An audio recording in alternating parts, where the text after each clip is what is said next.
Ningún hombre es una isla sola. Todos formamos parte de un continente. La muerte de cada hombre nos consume. Si alguna vez oyes doblar las campanas, no preguntes por quién doblan. Siempre que están doblando, doblan por ti.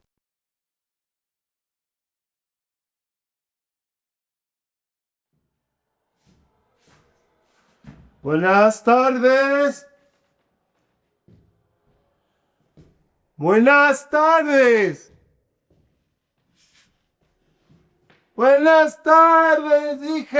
Buenas tardes. Esta es la Benemérita Escuela Nacional de Maestros, ¿verdad? Sí. Vine aquí porque el maestro de mi pueblo me dijo que aquí estudió. Y aquí es donde están los maestros que educan a los niños de México. ¿Quieren saber cómo me siento? Muy orgulloso de estar aquí, donde pisan los mejores jóvenes que se esfuerzan para hacer de este país un México mejor. Y bueno, en mi pueblo, que es muy lejos de aquí, pues allí casi no llegan maestros de la normal, como los que salen aquí bien buenos, porque allá los que dan clases son los hijos de los ricos, porque han aprendido a leer y a escribir, pero no les dan clase de historia de México, ni les hablan de la revolución, y lo que les enseñan de historia son con unas estampitas, ancimita de chiquitas, con lo que traen atrás que dicen que es la historia de México. Pasan a creer. Pues si ellos no saben, menos sus niños. Pero ustedes sí saben. Porque han estudiado, han leído mucha historia de México. Hasta saben más que mis papás y mis abuelos que vivieron la revolución. Porque en esta escuela salen los mejores maestros de México que saben mucho de historia. Estoy aquí porque vi en el auditorio un letrero que decía que hoy se va a conmemorar la revolución agrarista. Y quiero, con ustedes, traer recuerdos y hechos de la Revolución Mexicana. Así es que voy a ver cómo van los estudiantes. Claro, espero que se lo sepan todo de memoria. Con permiso. Con permiso. Gracias.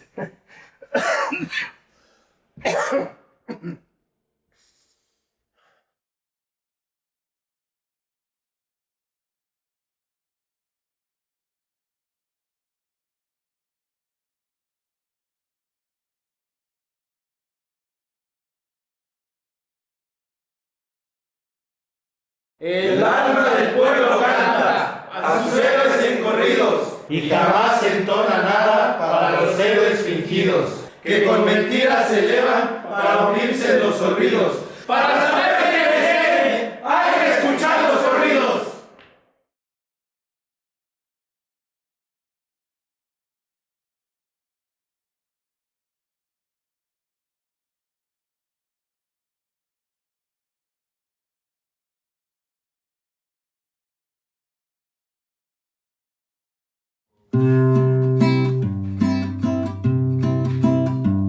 Voy a empezar a cantarles la canción del agrarista. Les diré muchas verdades, señores capitalistas.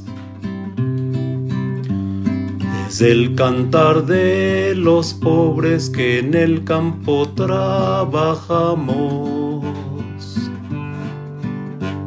los que con tantos sudores nuestras tierras cultivamos. Ay, ay, ay, luchando por nuestro anhelo, murieron muchos hermanos, qué digno ejemplo nos dieron.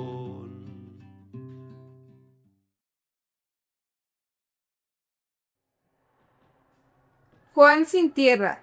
Les voy a contar el corrido de un hombre que fue a la guerra, que anduvo en la sierra herido para conquistar su tierra. Lo conocí en la batalla, y entre tanta balacera, el que es revolucionario puede morir donde quiera. El general nos decía, peleen con mucho valor, les vamos a dar parcelas cuando haya repartición. Mi padre fue peón de hacienda, y yo una revolucionaria. Mis hijos pusieron tienda, y mi nieto es funcionario. Gritó Emiliano Zapata, ¡quiero tierra y libertad! Y el gobierno se reía cuando lo iban a enterrar. Vuela, vuela palomita, párate en aquella higuera, que aquí se acaba el corrido del mentado Juan sin tierra.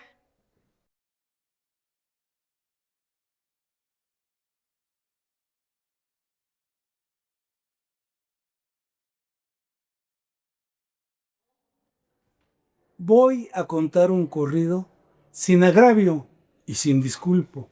Lo que sucedió en Tres Palos, municipio de Acapulco. Mataron a Simón Blanco. Más grave fue su resultado. Su mamá se lo decía, Simón, no vayas al baile. Y Simón le contestó, madre, no seas tan cobarde. ¿Para qué cuidarse tanto? Y una vez lo que sea tarde. Cuando Simón llegó al baile, se dirigió a la reunión. Toditos lo saludaron, porque era un hombre de honor. Se dijeron los Martínez, cayó en la red de Sellón.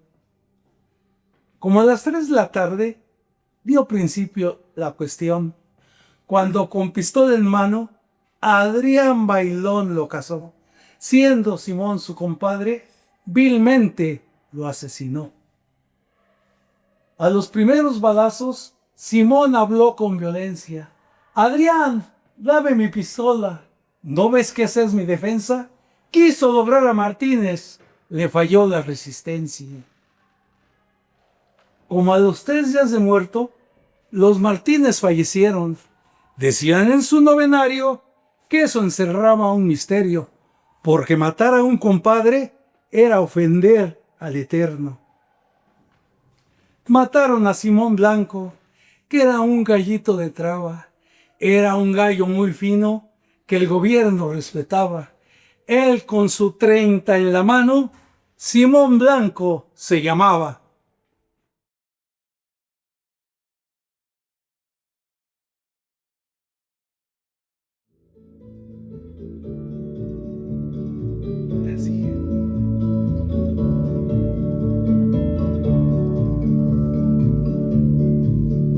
En lo alto de una bruta serranía, acampando se encontraba un regimiento y una moza que valiente lo seguía, locamente enamorada del sargento.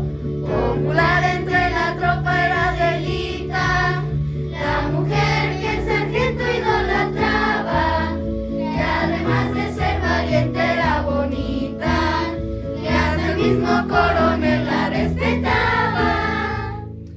Y se oía que decía aquel que tanto la quería. Y si Adelita se fuera con otro, la seguiría por tierra y por mar, sin por mar en un buque de guerra y sin por tierra en un tren militar.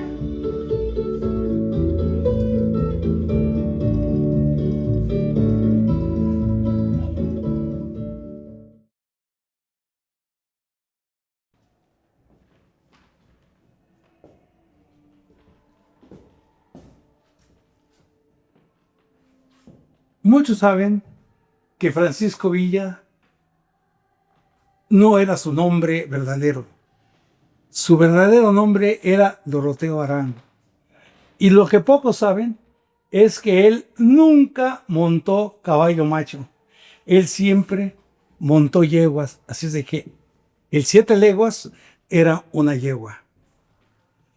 7 leguas el caballo que Villa más estimaba. Cuando oía silbar los trenes, se paraba y relinchaba. 7 leguas el caballo que Villa más estimaba. En la estación de Irapuato brillaban los horizontes. Ahí combatió formal la brigada Bracamontes.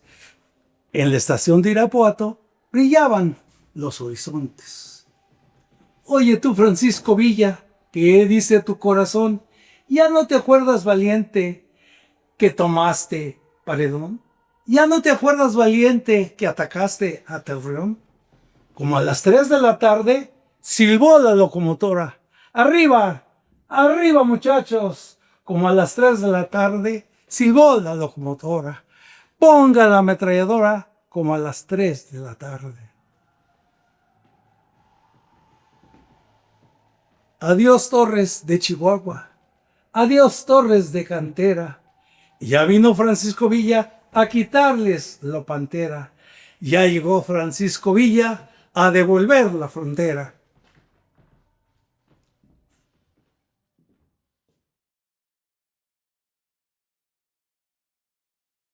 Persecución de Villa. Patria, México, febrero 23.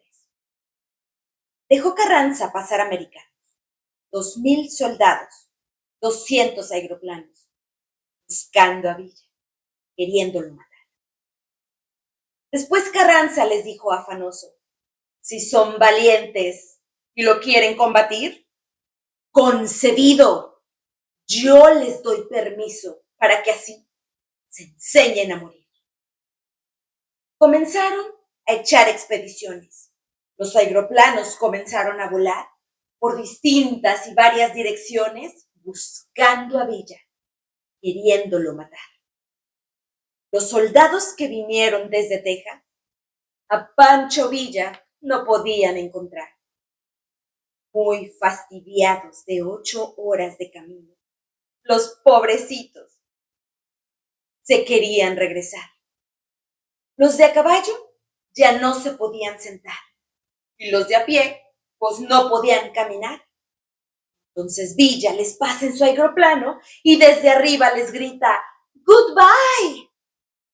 Cuando supieron que Villa ya era muerto, todos gritaban henchidos de furor: ahora sí, queridos compañeros, vamos a Texas cubiertos de honor. No sabían que Villa estaba vivo, que con él nunca iban a poder. Si querían hacerle una visita, hasta la sierra lo podían ir a ver. Comenzaron a lanzar sus aeroplanos. Entonces Villa, un buen plan les estudió. Se vistió de soldado americano y a sus tropas también las transformó. Mas cuando vieron los gringos las banderas, con muchas barras que Villa les pintó, se bajaron con todo y aeroplanos y Pancho Villa, prisionero los tomó. Toda la gente de Chihuahua y Ciudad Juárez, asombrada y asustada se quedó de ver tanto gringo y carrancista que Pancho Villa sin orejas los dejó. ¿Qué pensarían los bolillos tan patones? Los cañones nos iban a asustar si ellos tienen aviones de a montones. Aquí tenemos lo mero principal. Todos los gringos pensaban en su Alteza, que combatir era un baile de carquís. Su cara, llena de vergüenza, se regresaron en bolón pa' su país. ¿Qué pensarían, los americanos? ¿Que combatir era un baile de carquís? Con su cara llena de vergüenza, se regresaron todos su país. En 1920, señores, tengan presente, fusilaron en Chihuahua a un general muy valiente. Ángeles era valiente. Valiente era sin segundo. Casi se podía decir que ya no había otro en el mundo. Era un soldado valiente que llegó hasta general. Lo quería mucho la gente y no lo debe olvidar. Y el general Felipe Ángeles le entró a la revolución. Fue uno de los más brillantes que a Pancho Villa siguió. Valió más que se muriera la mañana que murió. Eso decían donde quiera, y eso es lo que digo yo.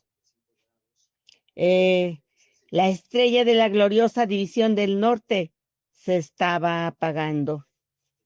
Era por allá del 19, cuando las fuerzas villistas fallaron, queriendo apoderarse de Ciudad Juárez, como había sucedido en 1911. Y eso fue razón de que don Francisco Villa se enemistara muy fuerte con el general Felipe Ángeles. Después de ese desastre de Ciudad Juárez, vinieron pues otros percances, y los dos amigos se separaron para siempre jamás. Algunos villistas afamados y gente de tropa siguieron a mi general Ángeles por la abrupta sierra. Llevaban como guía un tal Félix Salas que conocía el terreno palmo a palmo. Así que, pues, ¿quién iba a desconfiar del Endino Salas? Y sin embargo, entregó a Felipe Ángeles a los carrancistas. El general Felipe Ángeles le entró a la revolución. Fue uno de los más brillantes y perdióla por la traición. Valió más que se muriera la mañana que murió. Eso decían donde quiera, y aquí se los digo yo. Cuando el tren llegó a Chihuahua, más de 5,000 personas lo esperaban. Nadie creía que fuera cierta la triste noticia de que hubiera caído prisionero un general tan inteligente. Se tuvo miedo de que la multitud tratara de arrebatarles a los prisioneros, ya que con el general Ángeles llegaron presos Antonio Trillo y Eduardo Enciso Arce. Y entonces se formó una doble valla con el 82 Batallón y el Regimiento 23. El tren se detuvo. El prisionero se asomó a la puerta del carro que lo había traído. ¡Ayúdenlo! ¡Ayúdenlo a bajar!, decían las gentes, al darse cuenta de que el general se veía muy, muy enfermo. Pero él, haciendo un esfuerzo digno de su gallardía y del Colegio Militar de Chapultepec, donde había estudiado, se alzó gallardamente y saltó la gran distancia que separaba el carro del andén y se colocó entre sus custodios.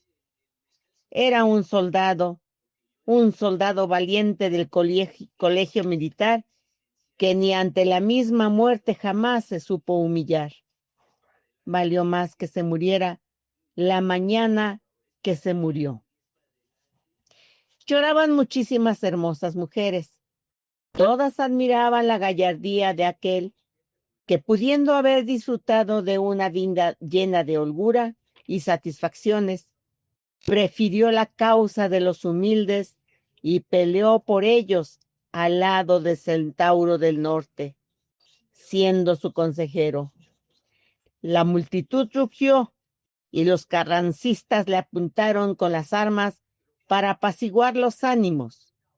Felipe Ángeles atravesó hasta un coche y allí tomó asiento entre dos oficiales enemigos. En medio de los gritos imponentes de la multitud, fue llevado al cuartel del 21 Regimiento. En ese momento llegó un telegrama y hubo esperanzas de salvación para Ángeles. El telegrama decía: enterado. Formación Consejo de Guerra, que juzgará a Felipe Ángeles. Cúmplase todo con la ley, sin admitir influencias ni en pro ni en contra del reo. Saludo afectuosamente. Recibió el telegrama Manuel M. Diegues. Periódicos y revistas publicaron ese telegrama. En el Teatro de los Héroes de la ciudad de Chihuahua se celebró el Consejo de Guerra con 500 pases. Habían entrado 500 gentes perfectamente controladas. 1000 gentes más se habían metido a la fuerza. El teatro, pues, estaba bien repleto. En la calle, otra muchedumbre esperaba ansiosa de conocer los pasos del Consejo de Guerra. Poco después de las 8 de la mañana, entraron los que iban a formar el jurado. Se pasó lista.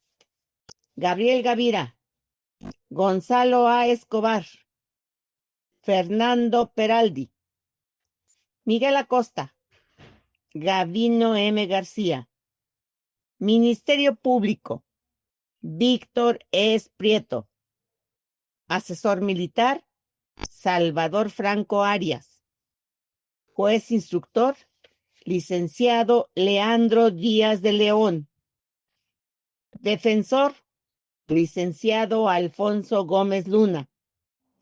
Y también estaban los fotógrafos, los periodistas y los defensores de los otros reos.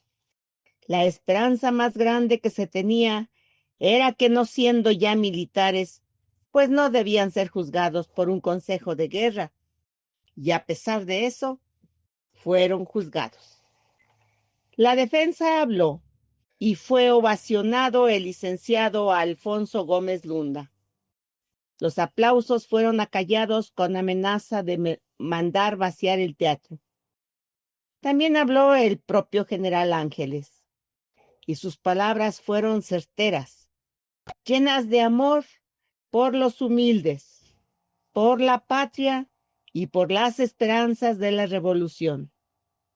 El consejo siguió hasta las 4:30 de la mañana del día 25 de noviembre de 1919. Después se fueron todos a descansar. A las 10 se reanudó y 1 hora más tarde comenzaron las deliberaciones. Después se hizo un silencio. La voz del general Escobar resonó en el Teatro de los Héroes en la ciudad de Chihuahua. Para Enciso Arce, 20 años de prisión. Para Antonio Trillo, 6 años 8 meses de prisión. Para Felipe Ángeles, pena de muerte. El poder de don Venustiano Carranza estaba ya consolidado.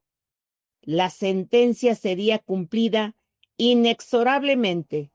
Cúmplase con la ley sin admitir influencias ni en pro ni en contra del reo.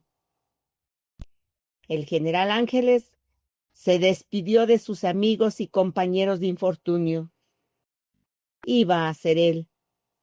Entró en capilla, un cuartucho humilde con un catre de tijera, una vela en un candelero y una silla de tule. Ángeles se durmió un buen rato. Después escribió una carta para su esposa, la señora Clara Kraus de Ángeles. La carta fue publicada por los diarios y decía: Adorada Clarita, hace pocos minutos, estando ya casi semidormido, te escribí una carta que sin firmar llevó el señor don Jesús del Pozo. Te escribo esta otra, que te entregará mi bondadoso defensor, el señor Alfonso Gómez Luna, que juntamente con el señor Alberto López Hermosa se empeñó magnánima y desinteresadamente en librarme de la muerte. Mi cuerpo va a ser recogido por la familia Revilla, que tuvo para mí asiduas y delicadas atenciones. Desde que me separé de ti, en diciembre del año pasado, he pensado en ustedes, siempre que mi espíritu se ha reconcentrado en sí mismo. He tenido ternura y amor infinitos para toda la humanidad y para todos los seres del universo. Desde este instante, mi ternura, mi amor y mi recuerdo serán solo para ti y para nuestros 4 hijos. Felipe Ángeles. Esta carta llena de humanos sentimientos no le fue entregada a la esposa del general Ángeles, porque ella también murió sin saber la triste suerte que había corrido su esposo. Cuando agonizaba, hizo que le enviaran un telegrama a Felipe Ángeles, pidiéndole valor y resignación. Tampoco el valiente general recibió ese telegrama.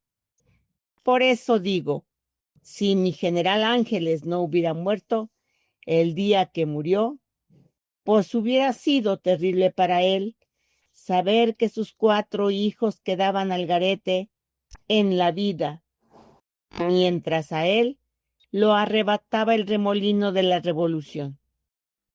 Y a su esposa se perdía en el camino de la muerte.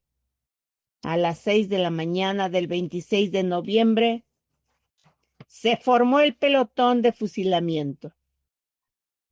El general recibió la descarga sin inmutarse. El general Felipe Ángeles le entró a la revolución. Fue uno de los más brillantes que a Pancho Villa siguió. Valió más que se muriera la mañana que murió. Eso decían donde quiera, y eso es lo que digo yo.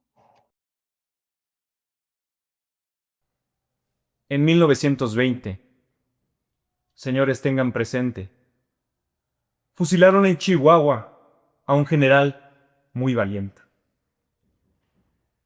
Ángeles era valiente. Valiente era sin segundo. Casi se podía decir que ya no había otro en el mundo.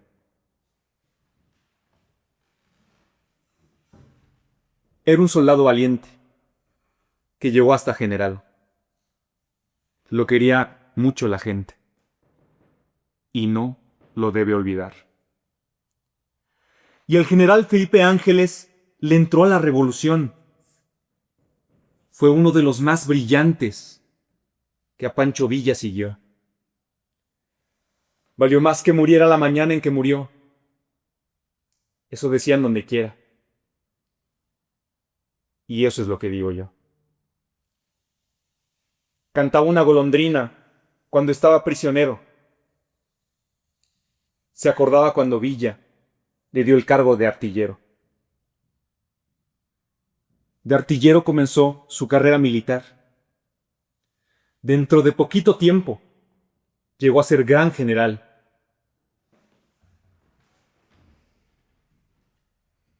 Valió más que muriera la mañana en que murió. Eso decían donde quiera. Y eso es lo que digo yo.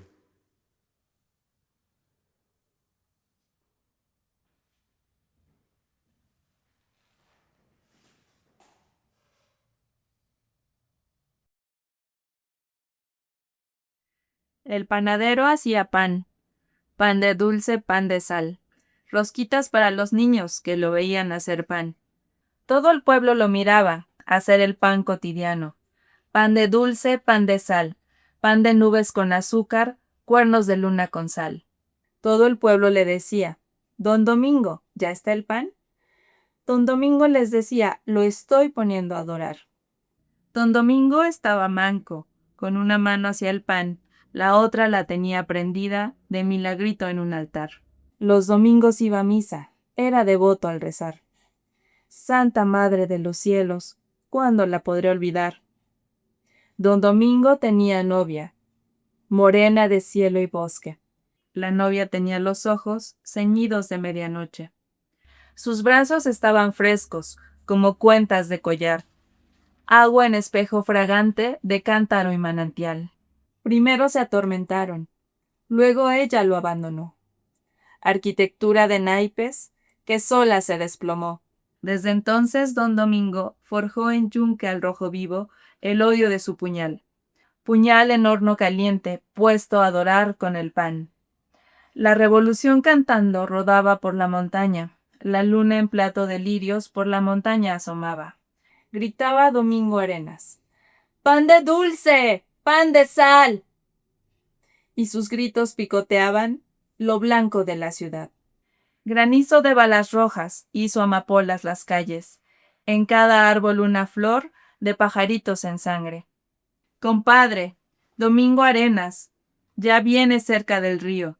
Meta sus hijas al pozo, no importa que tengan frío. Compadre, mis hijas son en el pozo ya escondidas. El agua del pozo está llena de estrellas caídas.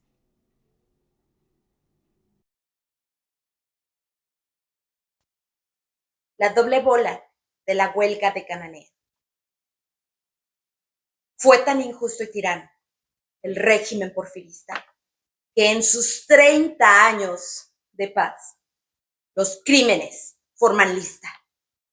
Sin entrar en los detalles, tan solo les cuento los hechos y bases con las que iniciaron los viejos obreros la lucha de clases. Con salarios miserables, con las cargas muy toscas, viviendo a la sabandija y muriendo entre las moscas. Siempre a merced de los amos, dueños de las minas y de las haciendas, y concesionarios de los ricos fundos y de las prebendas. Año del 6 del siglo pasado, ya mayo se petateaba. La cosa fue en Cananea, junio principiaba. En la lejana Sonora, la ley estimaba delitos mayores, que se organizaran en un sindicato sus trabajadores. Los patrones eran gringos, gringos los capataces, más gringos los ladrones como las aves rapaces. Las demandas eran justas: derecho al ascenso, mínimo salario, jornada de 8 horas, trato a los nuestros más humanitario. Un pliego de peticiones se presentó ante la empresa y la empresa contestó que le causaba sorpresa. Los mineros se reunieron y al verse negados con esa respuesta, lograron un mitin y se engolillaron en recia protesta. Pero al llegar hasta el mero taller de carpintería, los recibió una rechifla de larga fusilería, pues los cobardes mandones con Winchester dieron descarga cerrada, cayendo los nuestros, igual que patos al tronar la armada. Muertos y pilas de heridos doblaron desde el principio.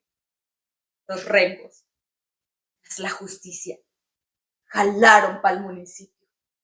Allí, 2 nuevas descargas, los pies les pararon cortando sus alas, y allí se agarraron balas contra piedras, piedras contra balas. Tanto miedo sintieron el gobierno y el gerente, que pidieron desde Arizona con el carácter de urgente un batallón de soldados. Los yanquis vinieron. La masa entera del pueblo indignado los largó de plano pa' su frontera. Y fue don Rafael Izábal, cobarde y gobernador, el soplón que pidió ayuda para aplacar el furor del obrero organizado. General de paja y traidor notorio, que llamó a los yanquis para que pisaran nuestro territorio. Maldito Rafael Izábal, inconsciente y obediente, para que otra vez se repita el mátalos en caliente. Fue más papista que el papa, pues sirvió a Porfirio y a ricos magnates. Todo para el amo, su paz y progreso, hasta los tompiates. A la larga y por su cuenta, con las fuerzas federales.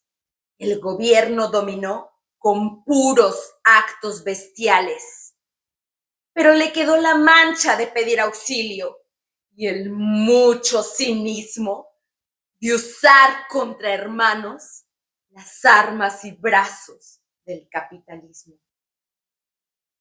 Por fin accedió la empresa a las muy justas demandas, mas el tirano no andaba con blondas ni manos blandas. Y para servir de escarmiento, los líderes presos, Calderón e Ibarra, Diegues y de Lara, de San Juan de Ulúa, sufrieron la garra.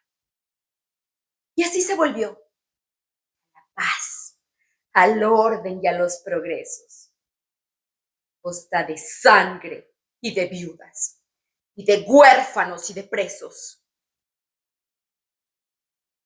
Y hasta que ganó Madero, se abrieron las rejas de aquel despotismo a los precursores de la lucha obrera y el sindicalismo. Pero esa sangre no importa. Si con otro hachazo más se logra que caiga el palo y con él ruede la paz. Porque a la larga en la corta, lágrimas del pueblo y lluvias del monte llegarán al mar, aunque monte y pueblo sufran el desmonte. Y en ese primer encuentro, la derrota fue la pausa. Y el presentar resistencia, signo de buena causa. Pues desde entonces se afirma que hay que prepararse y plantear los hechos y tomar impulso. Cuesta mucho conquistar derechos.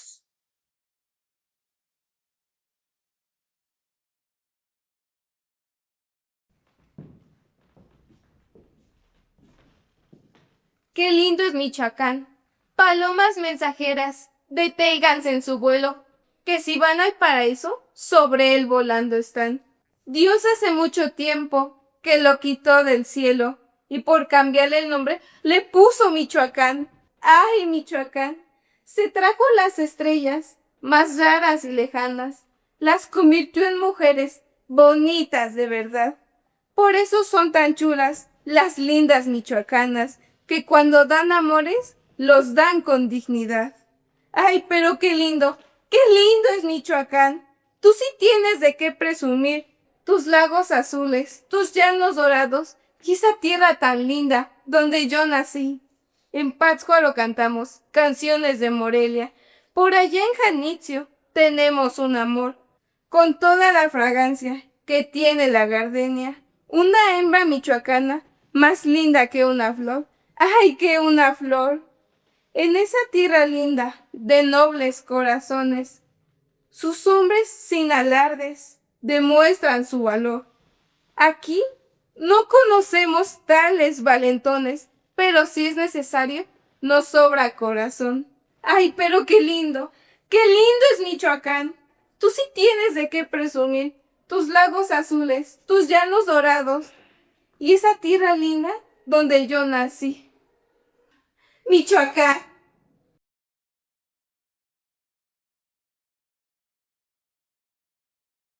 Despierten ya, mexicanos, los que no han podido ver, que andan derramando sangre por subir a otro al poder. Pobre nación mexicana, qué mala ha sido tu suerte. Tus hijos todavía quieren más en la desgracia verte.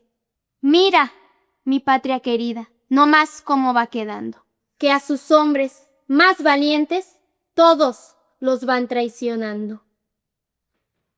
¿Dónde está el jefe Zapata, que esa espada ya no brilla? ¿Dónde está el bravo del norte, que era don Francisco Villa? Fueron líderes primeros que empuñaron el acero hasta subir al poder a don Francisco Madero. Pero, qué iluso Madero, cuando subió al poder, a Pancho Villa y Zapata los quiso desconocer. Yo no he visto candidato que no sea convenenciero. Cuando suben al poder, no conocen compañero. Zapata le dijo a Villa, ya perdimos el albur. Tú atacarás por el norte, yo atacaré por el sur. Ya con esto me despido, porque nosotros nos vamos. Aquí termina el corrido. Despierten ya, mexicanos.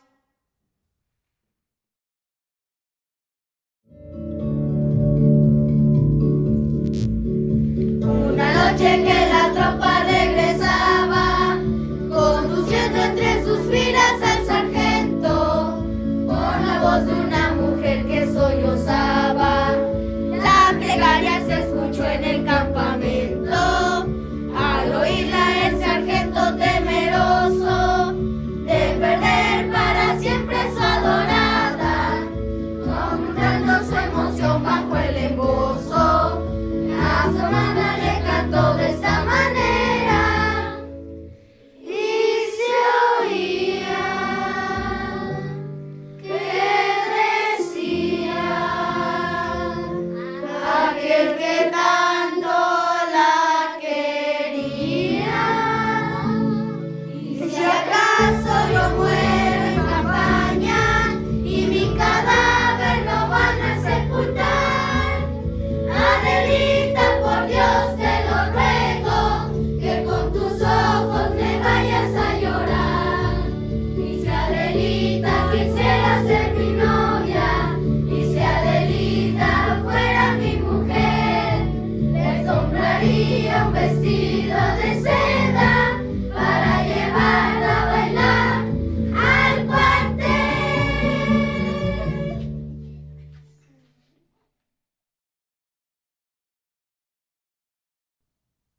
Año de 1900. Presente lo tengo yo. En un barrio de Saltillo, Rosita Elvírez murió.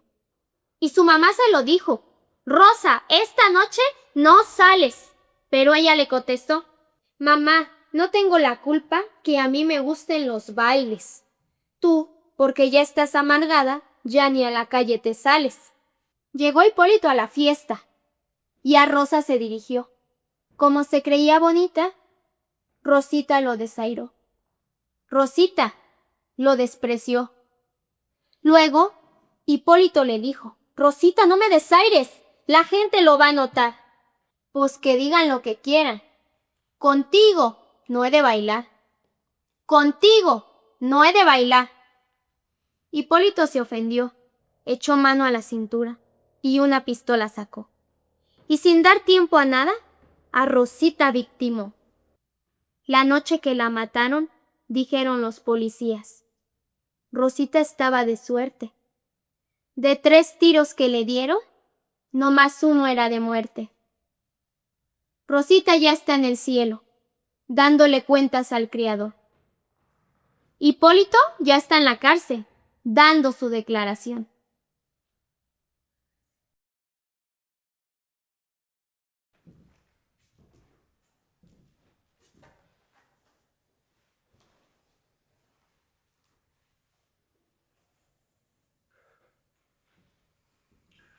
Año de 1919, fecha exacta. Un domingo 10 de abril le dieron muerte a Zapata. Escuchen, señores, oigan el corrido de un triste acontecimiento, pues en Chinameca fue muerto a mansalva Zapata, el gran insurrecto. Abril de 1919. En la memoria quedarás del campesino como una mancha en la historia. Campanas de Villa Ayala, ¿por qué tocan tan doliente? Es que ya murió Zapata, y era Zapata un valiente. El buen Emiliano que amaba a los pobres, quiso darles libertad. Por eso los indios de todos los pueblos con él fueron a luchar. De Cuautla hasta Meca Meca, Matamoros y el Ajusco, con los pelones del viejo, don Porfirio se dio gusto. Trinitaria de los Campos, de Las Vegas de Morelos, si preguntan por Zapata, di que ya se fue a los cielos. Le dijo Zapata a don Pancho Madero, cuando ya era gobernante: si no das las tierras, verás a los indios de nuevo entrarle al combate. se enfrentó al señor Madero contra Huerta y a Carranza, que no le querían cumplir su plan, que era el plan de Ayala.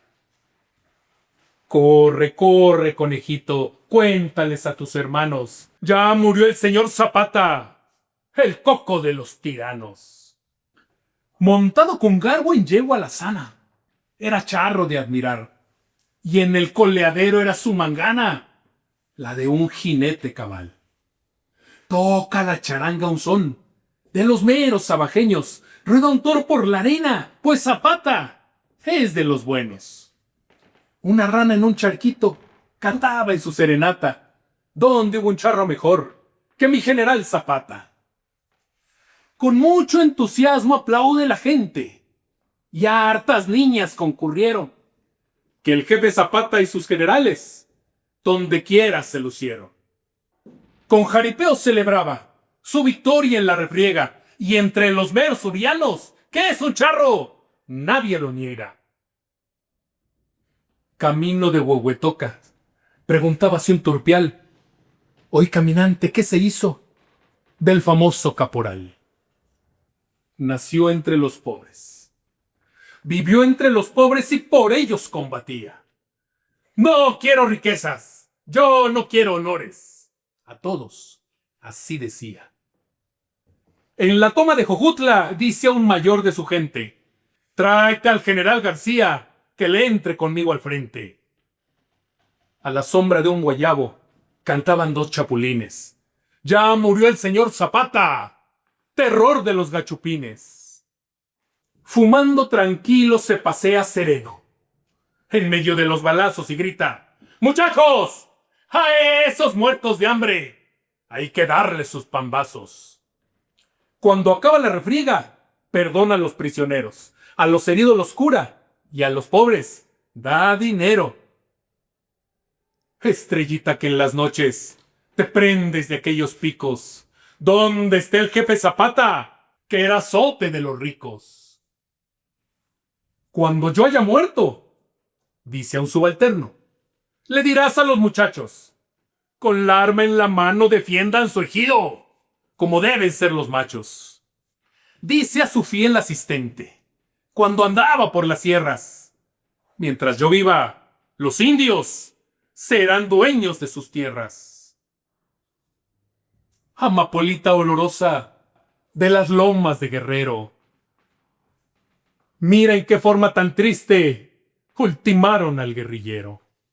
Generales van y vienen, dizque para apaciguarlo, y no pudiendo a la buena, un plan ponen pa' engañarlo.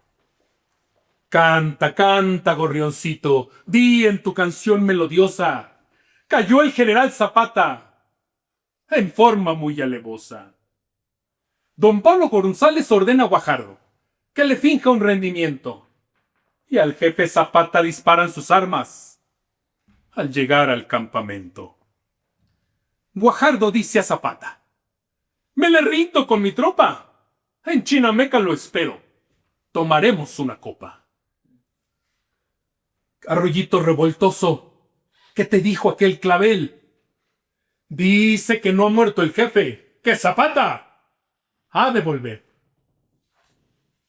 Abraza Emiliano al ferón Guajardo, en prueba de su amistad, sin pensar el pobre que aquel pretoriano lo iba ya a sacrificar. Y tranquilo se dirige a la hacienda con su escolta. Los traidores le disparan por la espalda a quemarropa. Jilguerito mañanero de las cumbres soberano. Mira, mira en qué forma tan triste ultimaron a Emiliano. Cayó del caballo el jefe Zapata y también sus asistentes. Así en Chinameca perdieron la vida un puñado de valientes. Señores, ya me despido. Que no tengan novedad. ¿Cuál héroe murió Zapata por dar tierra y libertad? A la orilla de un camino había una blanca azucena. A la tumba de Zapata la llevé como una ofrenda.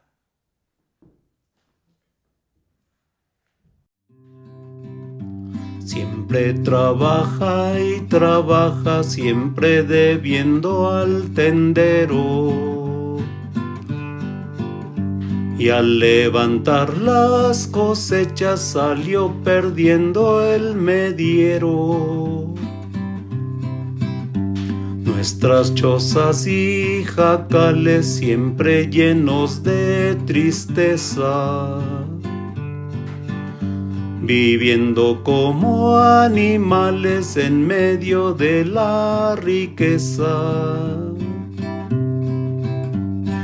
Ay, ay, ay, luchando por nuestro anhelo, murieron muchos hermanos que digno ejemplo nos dieron.